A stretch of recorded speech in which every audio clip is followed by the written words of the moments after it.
The wind in the high country of Wyoming doesn't just blow. It whispers. It whispers secrets that most men spend their whole lives trying to bury under the dirt. Silas Thorne was one of those men. At 54, his face was a map of every hard winter and every lost battle he'd ever faced. He lived where the air was thin and the silence was thick. He liked it that way. Before we go any further into the high country with Silas and see what was hidden beneath that blanket, don't forget to like and subscribe. It helps us keep the fires burning here at the channel. But that Tuesday, the silence broke. It started with a sound that didn't belong. Not the scream of a mountain lion or the crack of a freezing branch.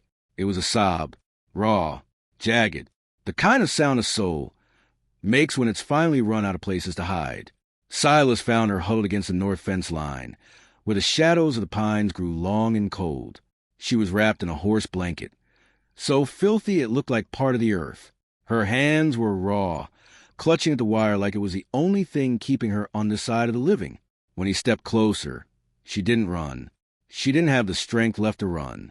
She just turned her face into the collar of that rag she called a coat. "Stay back," she'd whispered. Her voice was like dry leaves skipping across a gravestone. Silas took a step. The snow crunched. "I'm ashamed," she said, her voice breaking into 1,000 sharp pieces. "Please, don't look at me. Just let the cold finish it. Don't look at what they made me." Silas didn't say a word. He didn't ask who they were. He didn't ask why she was bleeding through the burlap tied around her feet. He just stood there, a man who had forgotten how to feel, looking at a woman who felt too much. What Silas didn't know yet was that by reaching out his hand, he was pulling a trigger on a story that would burn his ranch to the ground and force him to face the ghosts he'd been running from for 20 years. Before we go any further into the high country with Silas and see what was hidden beneath that blanket, I want to ask you to do something. If you're sitting there with a cup of coffee, or maybe you're driving down a long road of your own right now, let me know. Drop a comment. Tell me what time it is, where you are, and what part of the world you're listening from. I read every single one of them. Stories like this, the rough ones, the ones that remind us that kindness is the hardest thing a man can carry. They don't get told much anymore. If this hook stirred something in you, hit that subscribe button and ring the bell. We're building a community here for folks who still appreciate the grit and the truth of the Old West. Don't miss the next chapter. Now, let's get back to the ranch. Let's find out why she was so afraid to show her face. Silas didn't use words. Words were for city men and lawyers. He simply reached down, his hands, callous and scarred from decades of roping cattle and mending fences, and he lifted her. She weighed nothing. She was a ghost made of bone and fear. He carried her back to the cabin. The wood smoke from the chimney was the only sign of life for 20 miles. Inside, the room smelled of cedar, old leather, and the lingering scent of breakfast bacon. It was a man's room. Simple. Hard. He laid her on the cot by the stove. He didn't try to unwrap her yet. He knew about trapped animals. If you move too fast, they'll bite, or worse, they'll just die of a broken heart right in your arms. He built up the fire. The pop and hiss of the pine knots gave the cabin a heartbeat. He put the kettle on. The sound of water beginning to whistle was the only conversation they had for an hour. "Coffee?" he asked. She flinched at the sound of his voice. She was still curled into a ball, her face pressed against the rough logs of the wall. I can't pay you," she whispered. Silas poured the coffee into a tin cup. He didn't add sugar. He didn't have any. "Didn't ask for payment," he said. He set the cup on the floor beside the cot and walked to the other side of the room. He started sharpening a skinning knife. The rhythmic shing-shing of the stone against the blade was a sound he knew. It was steady. It was honest. Eventually, the smell of the coffee did what his words couldn't. He heard the rustle of the blanket. He didn't turn around. He let her have her dignity. He heard her take a sip. A long, shaky breath followed. "My name is Maeve," she said. "Silas," he responded. "You shouldn't have brought me here. Silas. There are men who think they own the breath of my lungs." Silas tested the edge of the knife with his thumb. A single drop of blood appeared. He wiped it on his trousers. "Out here, the only thing that owns a man's breath is the wind, and the wind doesn't take orders from nobody. He finally turned. She was sitting up, but her hair, thick, matted, and dark, hung over her face like a curtain. She was holding the cup with both hands, her knuckles white. "They branded me Silas," she whispered, "like a heifer on my cheek.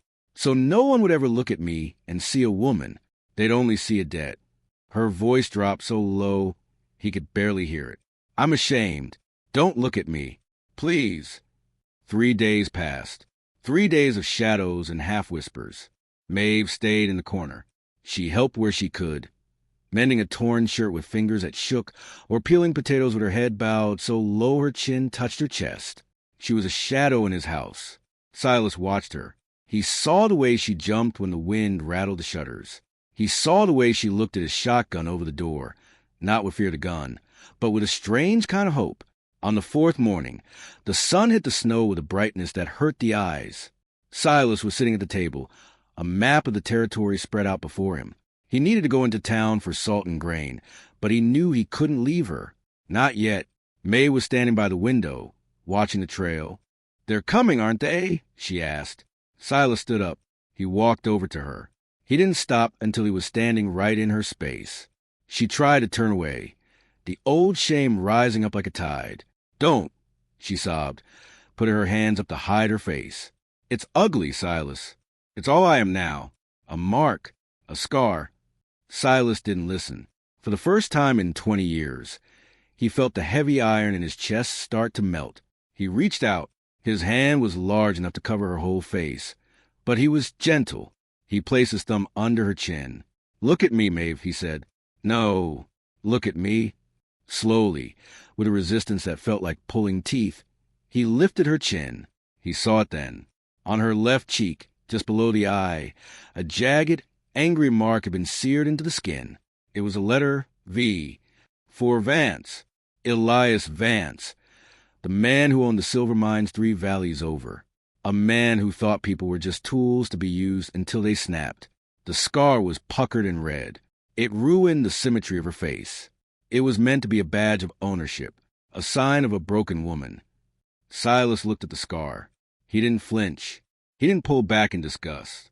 He traced the edge of it with his thumb, his touch as light as a feather. "You see a brand," Silas said, his voice deep and vibrating in the small room. "You see shame." Maeve's eyes were swimming with tears. "What do you see?" Silas looked deep into her green eyes that were still sharp, still human, despite the hell they'd seen. "I see the reason I've been keeping this shotgun clean for 12 years, he said. "I see a woman who survived a fire, and I see a man who's tired of being alone." At that moment, the air in the cabin changed. The shame didn't disappear. Scars don't work that way, but it lost its power. For the first time, Maeve didn't pull away. She leaned into his hand, and that's when they heard it. The sound of 4 horses, coming fast, not from the trail, but from the timber, the heavy, rhythmic beat of iron shoes on frozen ground. Silas didn't panic. A man who has been in the trenches doesn't have time for panic. He moved Maeve behind the heavy oak table. "Stay low," he commanded. He stepped onto the porch just as the riders pulled up in a cloud of frozen dust and heaving horse breath. In the lead was a man wearing a coat made of wolf fur. He had a gold watch chain and eyes that looked like 2 coins found on a dead man's face. "Elias Vance." "Thorne," Vance said, his voice oily and arrogant. "You've got something of mine. A piece of property that wandered off the lease." Silas stood on the top step, his shotgun cradled in his arms. He didn't point it. Not yet. He just held it like a part of his own body. "I don't see any property," Silas said. "I see a lot of trespassing, though. My fence line starts 2 miles back. You must have missed a sign." Vance smirked. He looked at the cabin door. "She's a thief, Silas. She stole from the company, and she's got a mark on her that says she belongs to the Valley Mine. Give her over, and maybe I'll forget you hit her." One of the riders moved his hand toward his holster. Silas didn't look at the rider. He kept his eyes on Vance. "I saw the mark," Silas said. "Then you know she's mine." Vance said, "I know someone tried to write their name on her," Silas replied, his voice dropping into a dangerous, quiet register. "But I've spent my life out here. I've seen a lot of brands. And I've noticed something. A brand doesn't make the animal yours. It just shows everyone who was a coward enough to use a hot iron on something that couldn't fight back.